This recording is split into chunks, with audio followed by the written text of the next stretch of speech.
Think about a sound. Not a roar, not a scream, but a hum. A steady, confident, almost elegant hum. That's what he heard first. American Flight Officer James "Bud" Anderson, cruising at 28,000 feet over the frozen landscape of Germany, late 1944. The sky was a cathedral of blue, the air so thin and clear you felt you could see forever. And then, the hum changed. He scans the vastness, his eyes, trained for this, searching, and then he sees them. Not dots. Streaks. Silver arrows, moving with a speed that seems to defy physics. No propellers. Just a trail of shimmering heat from their jet exhausts. Messerschmitt Me-262s. The German jet. A machine from the pages of science fiction, now here, in his sky.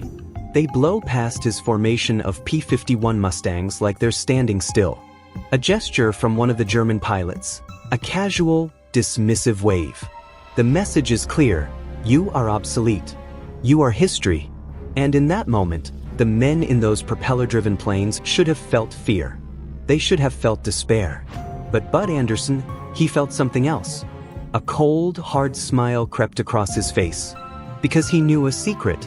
A secret the Luftwaffe's top aces, in their arrogant, technological pride, had laughed at. They had ridiculed the P-51 Mustang. They called it a lightweight, a toy, lend-lease reject. They said it could never touch their wonder weapons. But they were wrong. And in the cold calculus of air combat, being that wrong is fatal.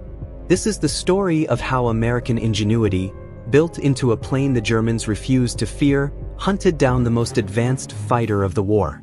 This is the story of the P-51 Mustang. And this is how the hunters became the hunted. Welcome to the channel.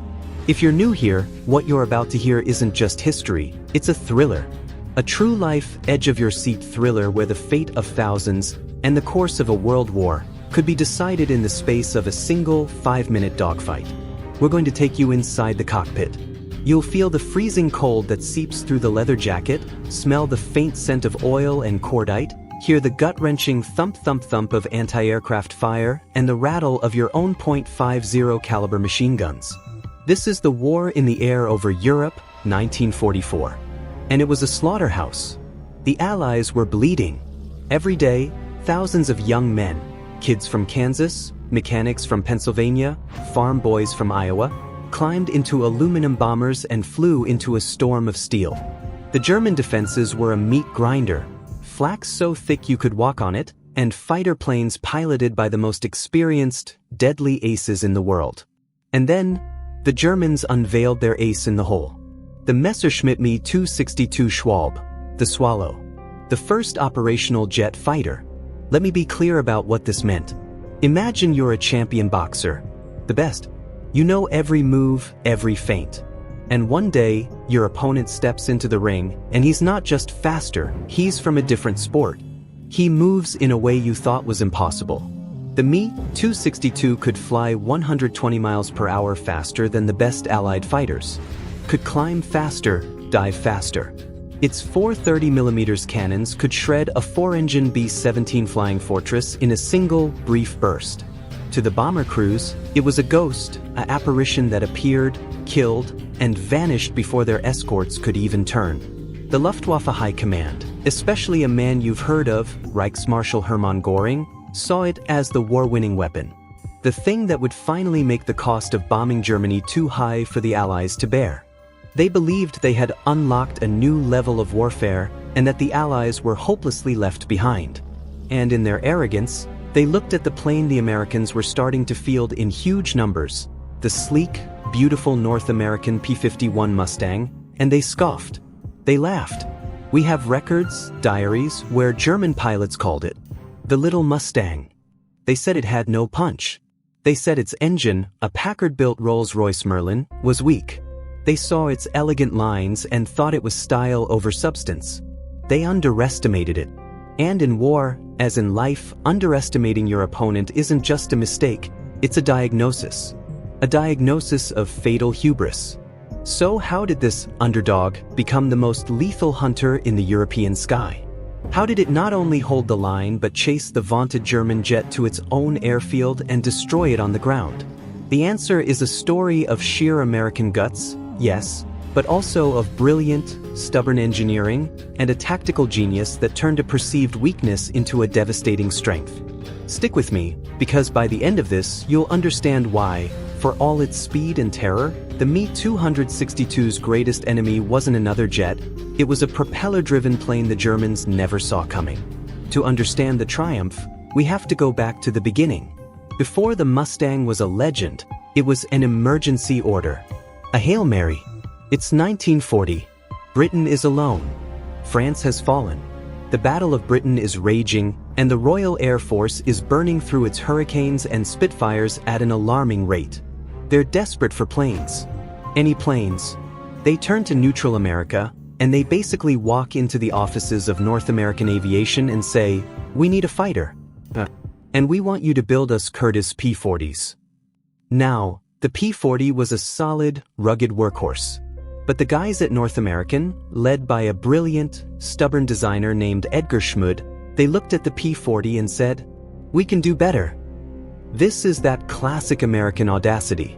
You've got a client who wants a reliable sedan, and you say, "Nah, I'm gonna build you a sports car." And they did. In one of the most insane feats in aviation history, they designed, prototyped, and flew the NA-73X, the Mustang, in a mind-boggling 117 days.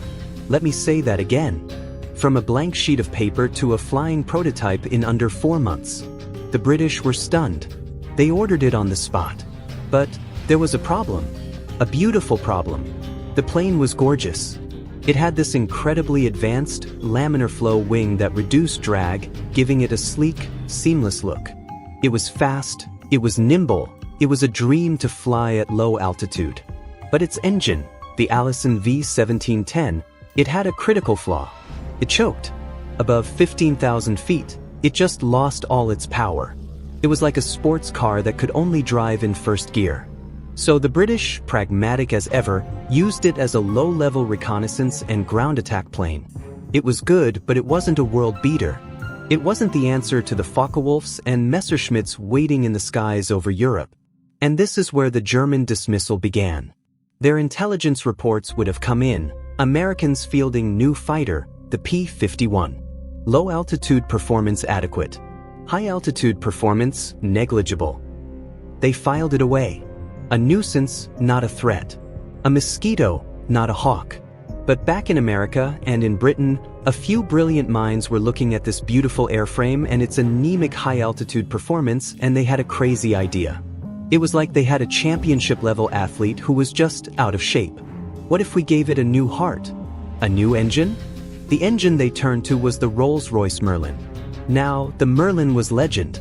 It was the heart of the Spitfire, the heart of the Hurricane. It was a power plant that loved altitude.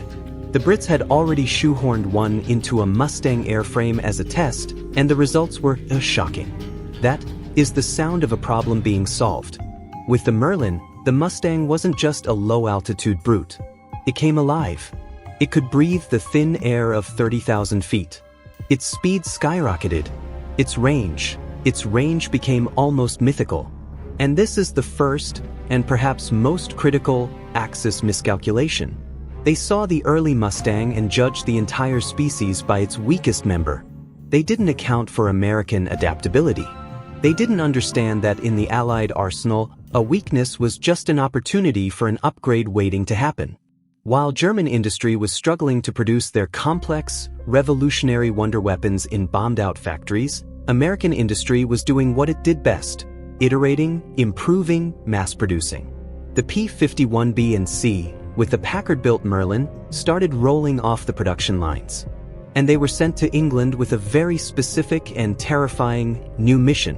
But before we get to that mission, we need to meet the man who would become the Mustang's most famous commander and understand the sheer scale of the problem he faced.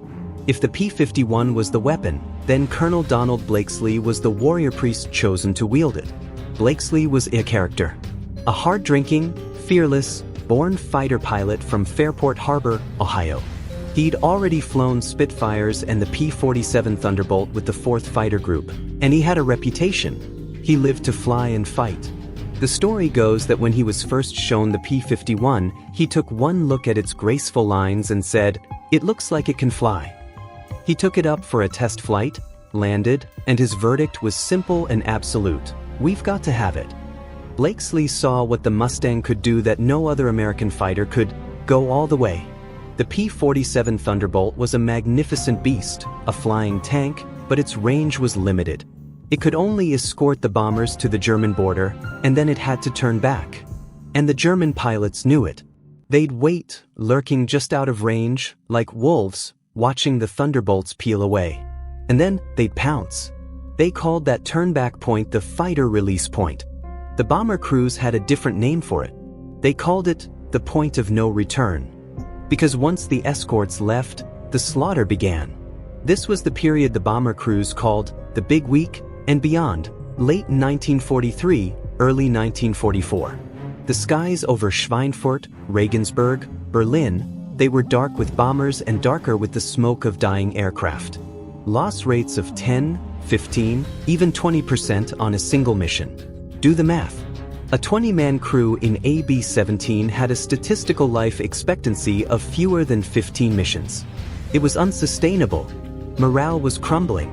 Something had to change. Blakesley went to his superiors and he basically staged a one-man mutiny. He said the 4th Fighter Group would refuse to fly the P-47 anymore. They would take the Mustangs without official training and they would fly the next mission to Berlin. The brass was horrified. These were untested planes in the hands of untrained pilots. But Blakesley, in that calm, Midwestern drawl, said, "You can train for the Mustang on the way to the target." The audacity, the sheer, unadulterated nerve of that statement. It's like an NFL coach saying, "Don't worry, we'll learn the new playbook during the Super Bowl." But he got his way. On March 4, 1944, the U.S. 8th Air Force planned a massive raid on Berlin. A true punch to the Nazi capital. And for the first time, the 4th Fighter Group, led by Blakesley, would take their new, untested P-51BS all the way. The bomber crews were skeptical. They'd heard it before. They watched the little fighters form up beside them, their distinctive dorsal fins looking fragile next to the hulking fortresses. What they didn't know was that this was a different kind of shepherd. This shepherd had teeth, and it wasn't going to leave the flock. The mission was a brutal introduction. The weather was terrible. Clouds obscured everything. The Germans threw everything they had at them. But when the Focke-Wulf 190s dove out of the sun, expecting to find their usual unprotected prey, they got the shock of their lives. The Mustangs were still there. They were there and they were angry. Blakesley himself led the counterattack. Imagine the scene. The air is a chaotic jumble of twisting, turning aircraft, tracer fire stitching patterns of death across the sky, the constant roar of engines and the bang bang bang of cannons. And in the middle of it, Blakesley, cool as a cucumber, directing his pilots, diving on the German formations, breaking them up. The Mustangs performed brilliantly. Their speed in the dive was breathtaking. Their maneuverability at high altitude was a revelation. They could turn with the German fighters, something the heavier P-47 struggled with. Pilots came back with wide-eyed stories. They'd shot down Focke-Wulfs, Messerschmitt 109s. The Mustang had proven itself in the most hostile airspace in the world. But for all the success, it was a bitter victory. Losses were still heavy. Men they had drunk with the night before didn't come back. And in the debriefing rooms, amidst the relief and the adrenaline, a new, grim realization was dawning. The Germans had thrown everything at them except the jet. The 262 was still a rumor, a ghost story. But the Allies knew it was coming. And the question on everyone's mind was, when that ghost appears, can our beautiful, propeller-driven Mustang really hunt a machine that lives in the future? So, by the spring of 1944, the P-51 Mustang had shattered expectations. It had become the guardian angel of the bomber streams, the long-range fist of the 8th Air Force. The tide was turning. The Luftwaffe's veteran pilots were being bled white in these daily battles of attrition. The arrogance was starting to crack. You can read the German after-action reports from this period. The tone shifts. The little Mustang is now der Gabelschwanzteufel, the fork-tailed devil. But just as the Allies were gaining this crucial upper hand, a new, terrifying shadow fell across the war. The ghost story became real. The first confirmed sightings of the Me-262 in combat were like something from another dimension. American pilots would report, "It looked like a flying shark. It went through our formation so fast I barely had time to scream over the radio. I fired a deflection shot, but I was aiming at where it was going to be, and it was already gone." The jet speed was its superpower. P-51 diving with its throttle firewalled could maybe touch 500 miles per hour. The Me-262 could cruise at 540. It could climb away from a fight like the Mustang was tied to an anchor. Its cannons could obliterate a B-17 from over a mile away. The psychological impact was devastating. For the bomber crews, it was a new existential terror. For the Mustang pilots, it was humiliating.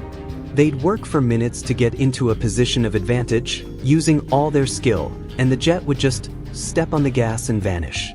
They were knights on horseback watching a tank roll onto the battlefield. The Luftwaffe High Command, especially Adolf Galland, one of their greatest aces, saw the potential. He famously told Hitler that a squadron of 262s felt like angels pushing. He begged for them to be mass-produced as fighters to stop the bomber scourge. And this is where we see the second, and even more profound, Axis miscalculation. It wasn't just about underestimating the Mustang anymore. It was about overestimating their own technological leap. They saw the 262 as an invincible silver bullet. They became reliant on it. They thought its speed alone made it untouchable. They developed tactics, slashing attacks from above, using their velocity to hit and run before the escorts could react. What they didn't count on was the American pilot in his Mustang. They didn't count on his stubbornness, his courage, and his ability to find a weakness in any system, no matter how advanced. The Mustang pilots, these kids from the farms and the cities of America, they started watching. They studied the jet. They saw its patterns. And they began to notice flaws. The jet was fast, but it accelerated slowly. Its engines were temperamental, especially at low speeds. It was vulnerable during takeoff and landing. It couldn't turn for hell. The American pilots, denied a fair fight in the vertical, began to devise a new kind of hunt. They would become predators, not in a duel of speed, but in a game of ambush and attrition. So, as the summer of 1944 turned to autumn, a deadly cat-and-mouse game began. The stage was set for one of the most dramatic clashes of the war, the ultimate test of man and machine. The propeller versus the jet. The fork-tailed devil against the swallow. But how do you kill what you can't catch? The answer was waiting for them, not in the bright blue high-altitude killing zones, but in the haze and the shadows, right on the deck, right over the Me-262's own home. That's the hunt. And that's where we'll pick up the story in part 2. We'll take you into the mind of a Mustang pilot stalking his jet-powered prey. We'll reveal the top-secret tactics they developed, and we'll meet the men who turned the tables and made the hunters, the hunted. You won't want to miss it. October 7, 1944. Near Akmer, Germany. Lieutenant Urban Ben Drew, of the 361st Fighter Group, is flying low. Not high-altitude escort today. This is something different. Something new. This is a fighter sweep. The hunt. He's leading his flight of 4 Mustangs, skimming the treetops, so low the leaves shudder in their propwash. Their eyes are fixed not on the sky above, but on the horizon ahead, on a specific, cleared strip of land. An airfield. And then he hears it. That sound. The sound of the future. The sound of fear. The unmistakable, jet engine scream of a Me-262. Not one. 2 of them. They're ahead of him, low, probably just taking off or coming into land. They're slow, vulnerable. This is it, the moment of truth. Drew doesn't hesitate. He firewalls the throttle. The Merlin engine behind him screams in protest, gulping thin air, pouring on every ounce of power it has. He pulls back on the stick, climbing, not to escape, but to gain a precious few hundred feet of altitude, the killing altitude. Down below, the German pilots see him. You can imagine the panic in the cockpit. The one thing they were told couldn't happen. A Mustang. They pushed their throttles forward, those Junkers Jumo 004 engines spooling up, agonizingly slow, begging for speed. Drew picks the trailing jet. He leads it, just a hair, and squeezes the trigger. A storm of .50 caliber rounds erupts from his wings. Tracers arc, converge, and walk right up the fuselage of the Silver Swallow. Pieces fly off. A flash of flame. The jet, this technological marvel, staggers in the air like a wounded bird, then slams into the ground, erupting in a fireball. The other Me-262, its engines now at full power, streaks away, uncatchable. It's gone. But it doesn't matter. In that one violent moment, Lieutenant Urban Drew did the impossible. He proved the myth was mortal. He proved the fork-tailed devil could, in fact, reach out and claw an angel from the sky. The rules of the game had just changed. Permanently.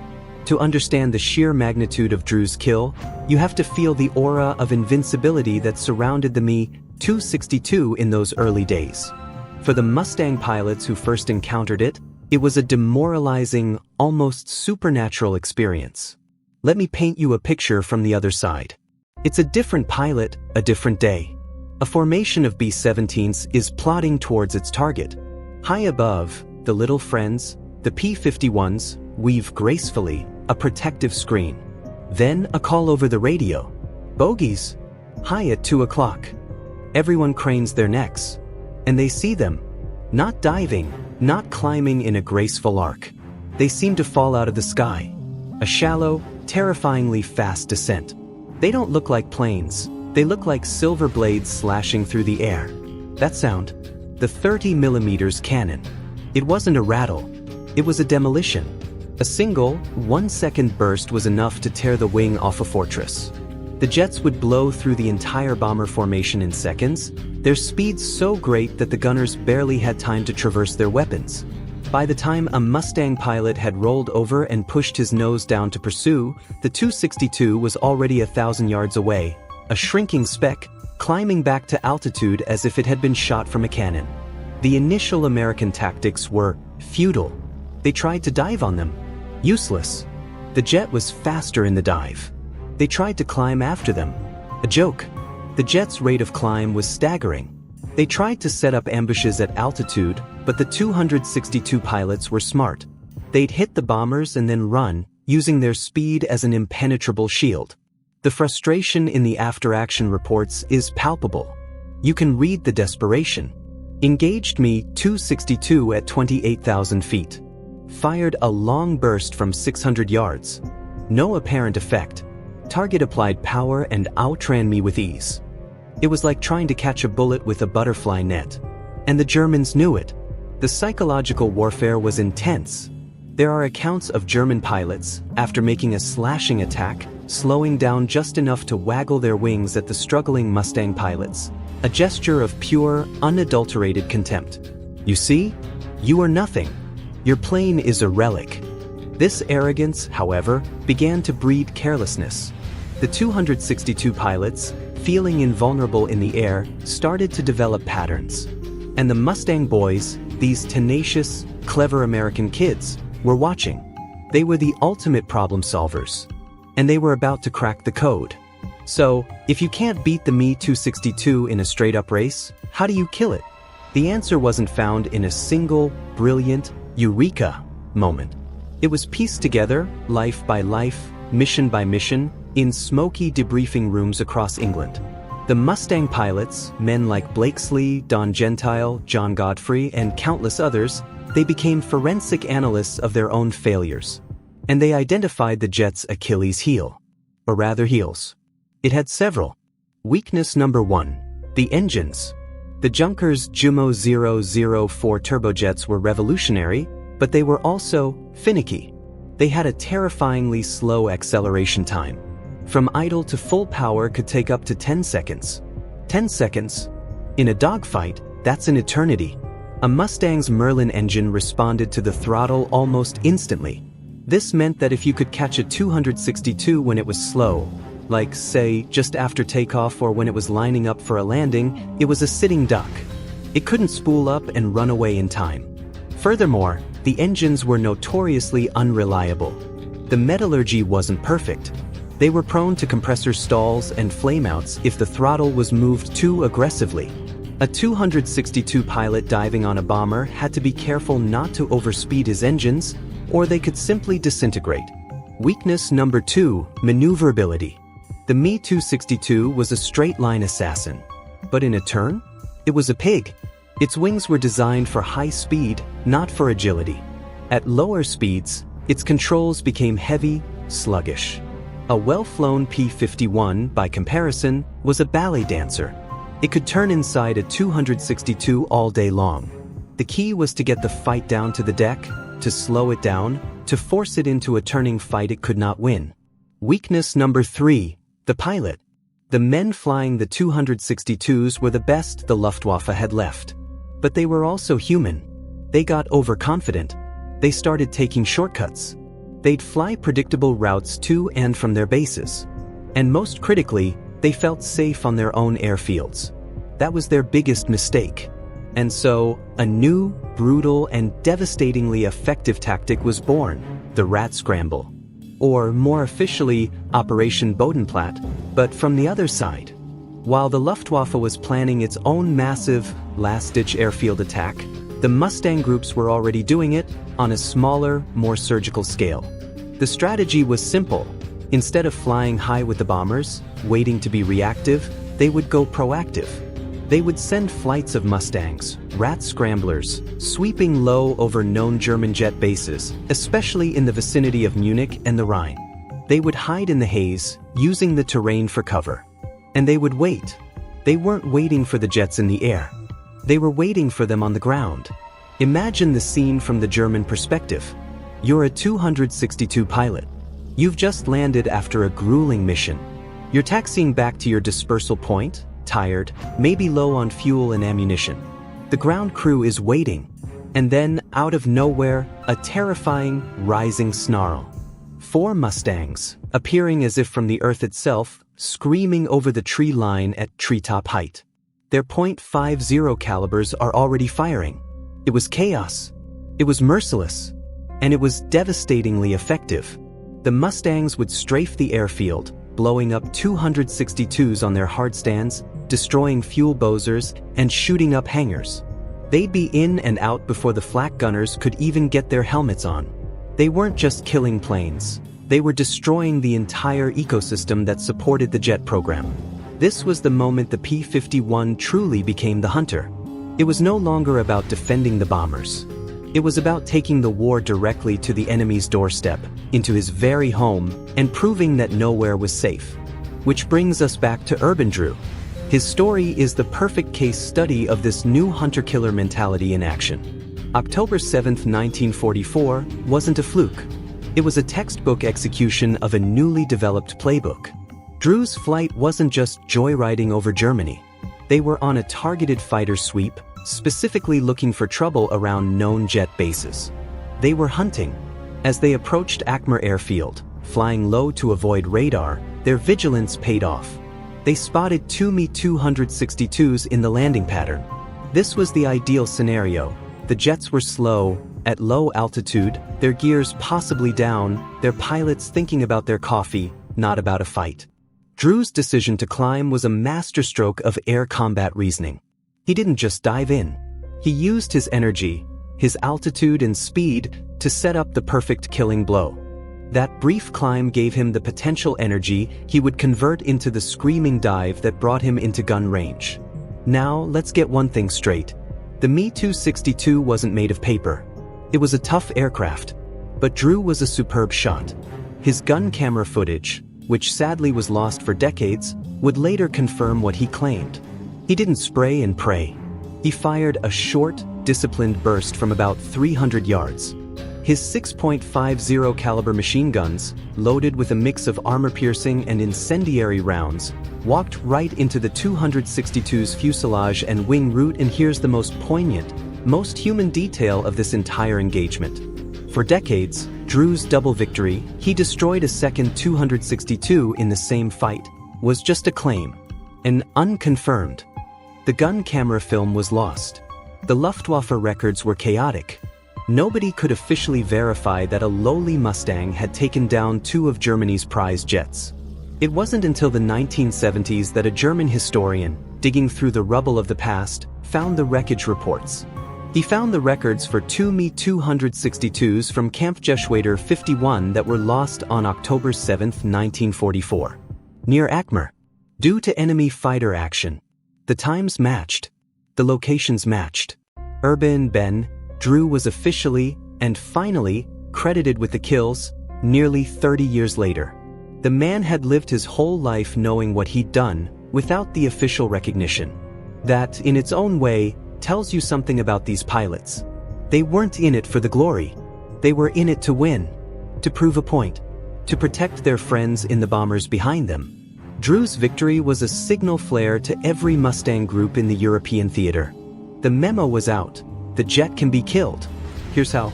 Following Drew's lead, the floodgates opened.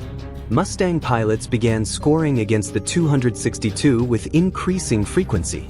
They used every trick in the book.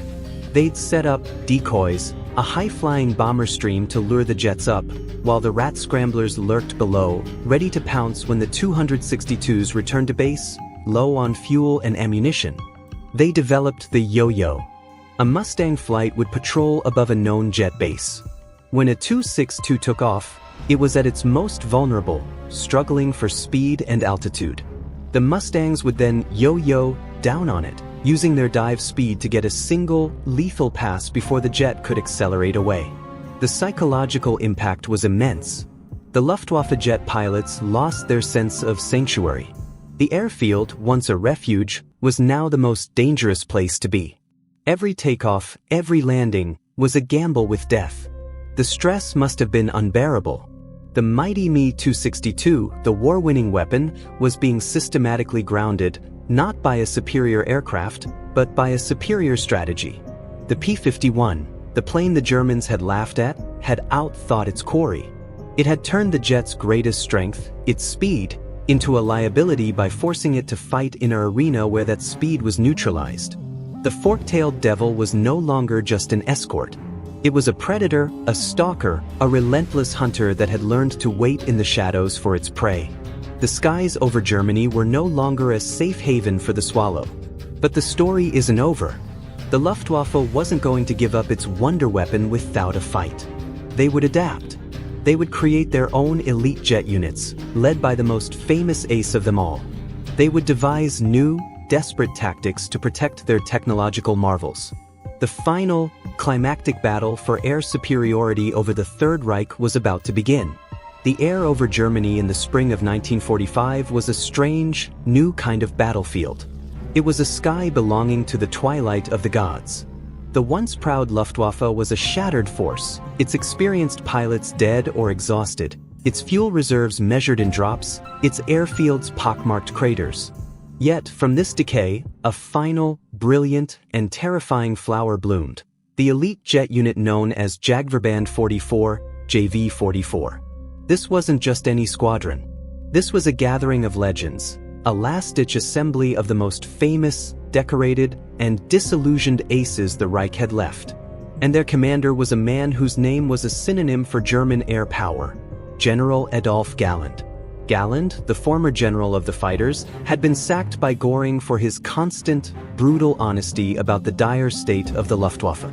He was a man who had seen it all, from the triumphs of the Battle of Britain to the slow, grinding annihilation of his fighter arm. Bitter, frustrated, but still burning with a fighter pilot spirit, he was given a curious order: form a small unit and prove the worth of the Me-262 in combat. So, Galland did what any savvy commander would do. He sent out a call to his old friends, the other disgruntled aces. It was like putting together a superhero team in the 11th hour. The roster was staggering: Johannes, Mackie, Steinhoff, a legend with 176 victories, Gerhard Barkhorn, the second highest scoring ace in history with 301 kills, Walter Krapinski, a close friend of the late Erich Hartmann, and Gunter Lutzow, the Iron Man. These were men who had been pushed aside for political reasons, now handed the keys to the kingdom of heaven, the Me-262. JV-44 was based at Munich-Riem airfield. Their mission was simple and hopeless: to stop the unstoppable. To take their handful of jets and challenge the armadas of 1,000 bombers and their swarms of Mustang escorts. They called themselves, with grim humor, the Squadron of Experts. And for the Mustang pilots, hunting these men was the ultimate game. It was no longer about shooting down a technological marvel. It was about facing the ghosts, the phantoms, the aces of legend, in their final, most advanced chariots. The tactics evolved once more. The Americans, now wise to the rat scramble, found the JV-44 pilots were a different breed. They were too savvy to be caught easily on takeoff or landing. They developed their own counter-tactics. They would have a standing patrol of Focke-Wulf 190s, the Papageian Staffel, or Parrot Squadron, flying above the airfield specifically to protect the vulnerable jets during their most dangerous moments. It was a propeller-driven shield for a jet-powered sword. The battles between JV-44 and the Mustang groups became epic, close-range affairs of unbelievable complexity and violence. The Mustangs would be waiting as always. The 262s would scramble, climbing out under the protective umbrella of the swirling, dogfighting 190s. The sky over Munich-Riem became a layered hell. On the deck, jets scrambling for altitude. Just above, a brutal, turning fight between Mustangs and Focke-Wulfs. And high above, the endless, patient streams of bombers, their contrails painting the sky. It was in this cauldron that the P-51 met its ultimate test. It was no longer about raw speed or clever ambushes alone. It was about sheer, unadulterated courage. To get a shot at a 262, a Mustang pilot had to first fight his way through a screen of desperate, skilled 190 pilots, all the while keeping one eye on the silver streak that was trying to accelerate away. The stories from this period are the stuff of aviation legend. There was the time a JV-262, piloted by Franz Stigler, found himself in a low-speed, turning fight with a P-51. It was the exact scenario the Mustang pilots dreamed of. They circled, tighter and tighter, the jet's engines groaning, the Mustang's wings straining. It was a duel of instinct and skill, a throwback to an older form of combat that the jet was never meant to engage in. Stigler, a veteran of hundreds of battles, knew he was in trouble. He managed to use a flick roll and a burst of power to barely escape, his heart pounding, a new respect and fear for the little Mustang etched into his mind. But the Mustangs were taking losses too. The 30mm cannon of the 262 remained a weapon of instant obliteration. A single, well-aimed burst from a pilot like Barkhorn or Steinhoff was all it took. A Mustang hit by a Mk-108 shell would often just disintegrate. There was no bailing out, no controlled crash. It was a violent, sudden end. The pressure on JV-44 was immense. They were flying from a base that was constantly under threat. The air raid sirens were a permanent soundtrack. Mechanics worked on the temperamental jets in open revetments, their hands frozen, scrounging for parts. Every mission felt like the last. The end for JV-44 came not in a grand, final battle, but in a series of brutal, personal tragedies. On April 18, 1945, Galland himself led a mission against a formation of B-26 Marauders. He shot down two, his 103rd and 104th victories, but was then jumped by a flight of Mustangs. A .50 caliber round shattered his knee, and another shredded his instrument panel. Wounded and bleeding, the great Adolf Galland managed to nurse his crippled jet back to Munich-Riem for a painful, wheels-up landing. His war was over. Just days later, on April 24th, Mackie Steinhoff suffered a catastrophic accident on takeoff. His Me-262 hit a bomb crater, collapsed its landing gear, and exploded into a fireball. Steinhoff survived, but his face and body were horrifically burned, a permanent testament to the brutal, fiery price of flying on the edge of technological possibility in a dying regime. The end was near. The American ground forces were closing in. The skies were completely dominated by Allied aircraft. The hunt was now a mop-up operation. The once invincible jet, the weapon that was meant to sweep the skies clear, had been beaten. Not by a better jet, but by the relentless pressure, the adaptable tactics, and the unwavering courage of the pilots in the North American P-51 Mustang. The final, ironic chapter of the P-51 versus Me-262 story is not one of air-to-air combat, but of capture. As American GIs overran German airfields, they found them littered with abandoned, damaged, or destroyed Me-262s. They were trophies. But for the Mustang pilots who flew over them, seeing those silver shapes sitting silent and broken on the ground, it was the ultimate validation. They had won. The fork-tailed devil had chased the swallow from the sky and grounded it for good. The hunter's patience and its sting had proven fatal. But the story doesn't end with the last shot fired. The legacy of this incredible duel between propeller and jet, between underestimation and relentless adaptation, would echo far beyond the smoldering ruins of the Third Reich. The lessons learned in the cold, thin air over Germany would shape the very future of aerial combat, and the legend of the Mustang would be forever sealed in the annals of history. In our final part, we will step back from the visceral cockpit view and look at the aftermath.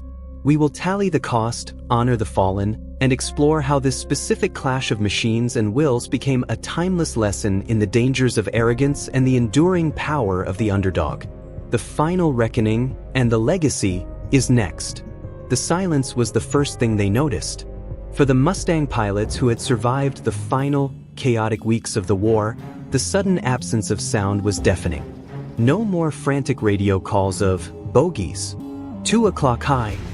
No more gut-wrenching roar of the throttle being firewalled in a desperate dive. No more shriek of the wind through damaged control cables. Just silence. On the ground, the evidence of their victory was everywhere. In the crumpled, blackened skeletons of Me-262s scattered across captured Luftwaffe airfields like broken toys. In the exhausted, relieved faces of the bomber crews who could now fly their final missions without the gut-clenching fear of the Silver Blitz. And in the empty bunks back at the quarters in England, a silent testament to the price that had been paid. The raw numbers tell a story of a hard-fought, decisive victory. By war's end, the P-51 Mustang was credited with destroying nearly 5,000 enemy aircraft in the air, a staggering figure that represents more than half of all use-off aerial victories in the European theater. But the Me-262 was a unique and formidable prey. Estimates vary, but historians agree that Mustangs were responsible for downing at least 100 to 150 of the German jets. Some put the number even higher. But these numbers, as impressive as they are, don't capture the full picture. The Mustang's true victory wasn't just in the jets it shot down, but in the hundreds more it rendered ineffective. Through the relentless rat scramble tactics, the constant strafing attacks, and the psychological dominance it established, the P-51 systematically grounded the Luftwaffe's wonder weapon. It choked off the Me-262 at its source, destroying them in their hangars, on their runways, and in their vulnerable moments of takeoff and landing. A jet sitting on the ground, hiding in a forest, or fleeing at the first sign of a Mustang was a jet that wasn't shredding bomber formations. The P-51 didn't just beat the 262 in dogfights. It strangled the entire jet program in its crib. The cost of this victory was etched in the faces of the young men who returned home, and on the headstones of those who did not. The life of a Mustang pilot was one of extreme contrasts. The breathtaking beauty of flying alone above a carpet of clouds, and the sudden, violent terror of a high-speed dogfight. The intense camaraderie of the squadron bar, and the profound loneliness of watching a friend's plane spiral down, trailing smoke, with no parachute in sight. They fought not just against the Luftwaffe, but against the elements. The paralyzing cold of high-altitude flight, where the mercury could drop to 50 below zero, and a bare hand touching the metal canopy would freeze to it instantly. They fought against exhaustion, flying missions that could last for 8 hours or more, a test of physical and mental endurance that pushed them to their absolute limits. And they fought against fear. Every time they crossed the enemy coast, they knew the odds. Men like Captain Donald Gentile, who became an ace of aces, or John Godfrey, his wingman, became household names, their exploits celebrated in newspapers and newsreels. But for every famous ace, there were 100 other pilots. The truck drivers, the school teachers, the mechanics, who climbed into the cockpit day after day, did their duty, and helped win the war through sheer, stubborn persistence. The legacy of this epic duel between the Mustang and the Me-262 stretches far beyond the end of World War II. It became a foundational lesson for a new era of warfare. For the Germans, the Me-262 was a tragic case of too little, too late. Hamstrung by strategic indecision, most infamously Hitler's insistence it be used as a bomber, and by the crumbling German industrial base, it could never be fielded in the numbers needed to change the war's outcome. It was a brilliant glimpse of the future, but it was a future its creators would not live to see. The arrogance that initially led them to dismiss the P-51 ultimately blinded them to the Mustang's adaptability, sealing the jet's fate. For the Americans and the Allies, the P-51's triumph was a validation of a different philosophy. It wasn't about building a single, war-winning superweapon. It was about building a robust, adaptable, and mass-producible weapon system, and then placing it in the hands of well-trained, thinking pilots who could develop the tactics to exploit its strengths and the enemy's weaknesses. The P-51 was the right tool in the right hands at the right time. The lessons learned over the fields of Germany directly influenced the next generation of aircraft. The need for speed, demonstrated so terrifyingly by the 262, accelerated the jet age. Within a few short years, propellers were obsolete for frontline combat aircraft. But the lesson of the hunter, the importance of range, maneuverability, and pilot quality, was just as deeply ingrained. The F-86 Sabre, which would later duel with MiG-15s over Korea, was a direct descendant of this philosophy, a pilot's airplane designed to outthink and outfly its opponent. Today, the P-51 Mustang is more than a museum piece. It is a living legend.